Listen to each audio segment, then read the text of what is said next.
Indian police raid a Bombay brothel. The madams are outraged.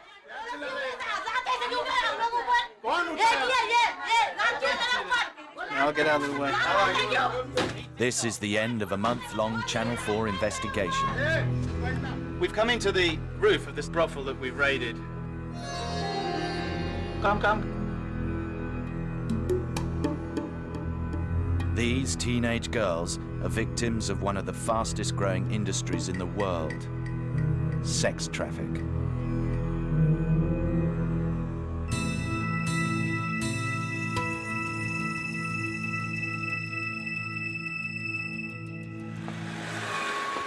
India's northeast is famed for its tea estates and Himalayan views. It's the ancient crossroads of trading routes between Bhutan, Nepal, India and Bangladesh.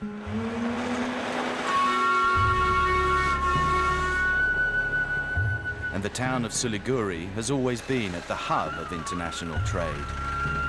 These days, that's nothing to be proud of. According to the UN's latest figures, about 30,000 children are trafficked into Calcutta, and a lot of them come through Siliguri. Some are local girls, abducted from their families.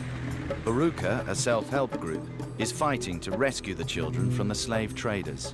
So, Tamali, what are this sort of gallery? This is the first girl you rescued? She's still missing? She's still missing? Rescued? ফিরে আসার পরে সেটা আর 10 জন জানছে না জন্য আরো খারাপ হচ্ছে।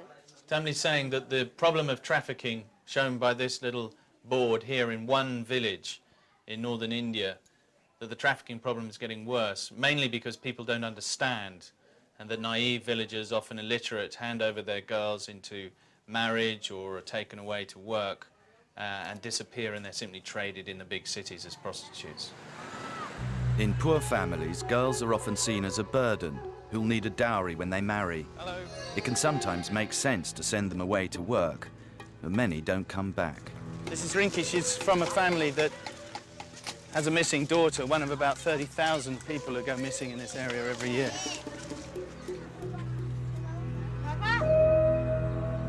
If I'll ask you a question. The reason we came is that we heard that Narurai here says that his daughter Pinky was 13 when his brother turned up at their hut with a labour contractor offering her work in New Delhi. 15 days went by and then they got a phone call saying that she'd just run away. And he doesn't believe that they allowed her to run away, he believed that they just sold her. The poor are easy prey for the traffickers, and the victims and their parents suffer an unending agony. Chirmuti Burhan stopped me on the street.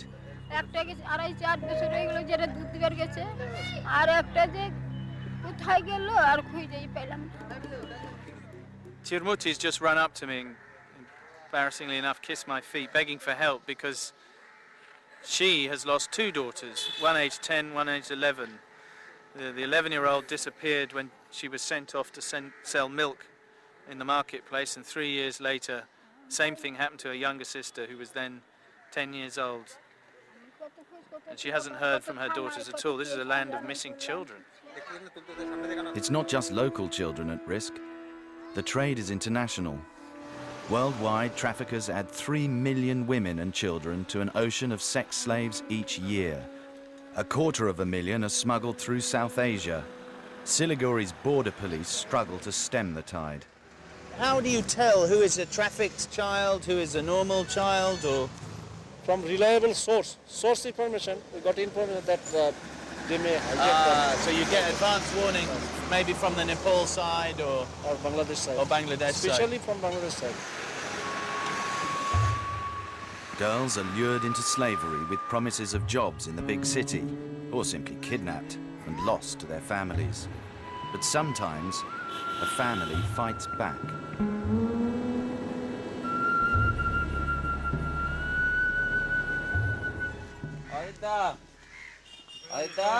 I'm with Probat. He's a security guard at the local stadium. Now, his daughter was trafficked all the way to Bombay. He got together with the local police and actually rescued her and 3 other girls and another 13 who were released into the custody of the Bombay police. Your daughter's here? Down here. So this couple here are the people that trafficked your daughter to Bombay? To Bombay. How long was your daughter, Pratima, how long was she kept in Bombay? For 9 months. 9 months. How old was she? 14 years. 14 years old. Here she is. Pratima was drugged with a spiked mango juice, raped in Calcutta, and then sold to a brothel in Bombay. Hello. Hello. Hi, Prabhat. My name's Sam. Did they beat you a lot? Were they violent with you? Almost everybody used to beat her. And did you get to keep any of the money? আর টাকা পয়সা কি আপনার কি রাখার ওই ছিল? No. Did you ever ask for help from the customers? They used to say that they will kill her if she did something like this. If you tried to escape, they would kill you. মানে Pratima had an extraordinary escape because some people tracked her down to Bombay and approached the brothel keeper, and the brothel keeper let her go, and she was able to be returned here to her family. If you met this trafficker, what would you do? he would kill him.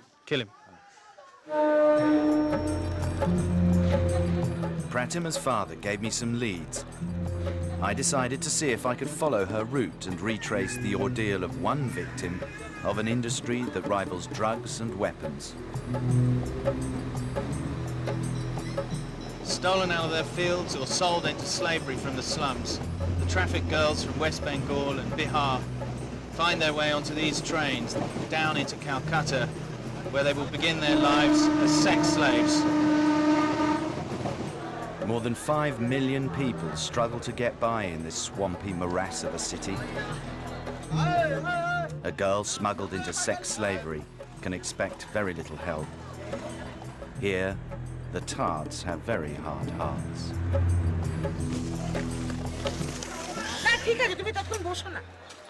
I've come to Malka's house. She's a madam. I'm trying to get an understanding of how the sex trade really works, why there is such a huge demand for girls, especially underage girls. I had a chat with one of the brothel regulars, closely supervised by Malka from Durbar, the sex workers' union. Okay, this is Sheikh Mohammed Inam. He's a client. And how often do you come here? কতবার এখানে আসেন? সপ্তাহে 3 বার। About 3 times a week. Do you ever see any girls here who are under 18? 18 বয়স থেকে ছোট। Whoops. Wrong question. Mahla interrupted and said, no, since Durbar, her organisation, is working here, there are no underage girls. But she does point out that women as young as 12 get married in India, although the official legal limit is 18. And in a society like that, it's inevitable that underage girls are going to end up in prostitution, although they're working very hard to get the younger girls out.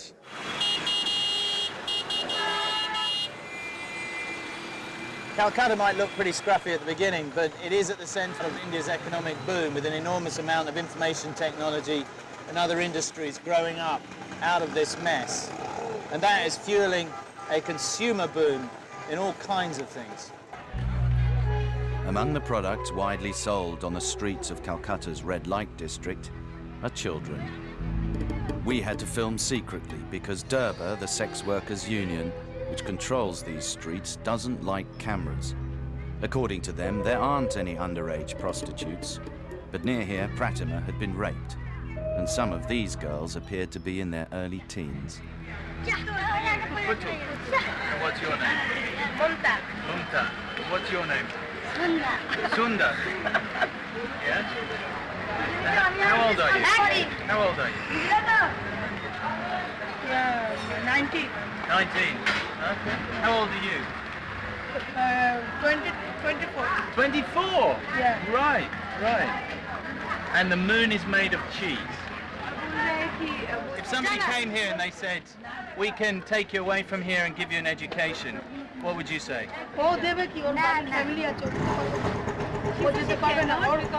Are you afraid of getting any diseases?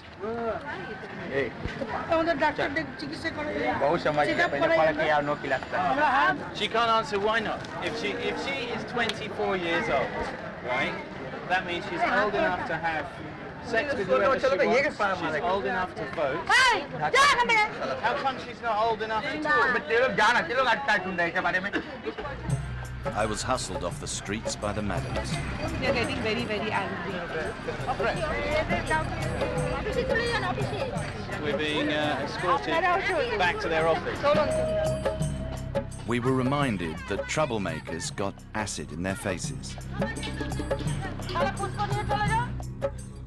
The Sex Workers Union insists that all prostitutes are over 18, they don't face violence, and they are not exploited. Durbar is lobbying for the legalization of prostitution, and it's won the financial backing of the British government and Melinda Gates. But it would have been of very little help to a trafficked girl like Pratima. I've just come from Siliguri and up around there, where I've met a number of girls who've been trafficked and some families of girls who have disappeared into the sex trade. And that is not voluntary, that is slavery, and therefore anybody who has sex with them is committing rape. And some of these girls are under 18, so not only is it slavery and rape, but it's rape of a minor. But Chachu Dutta is Durbar's boss and the son of a sex worker. But Chachu says that his organisation is opposed to any kind of child labour, whether it's in the construction industry or sex work, and that is why his organisation is getting together and has a series of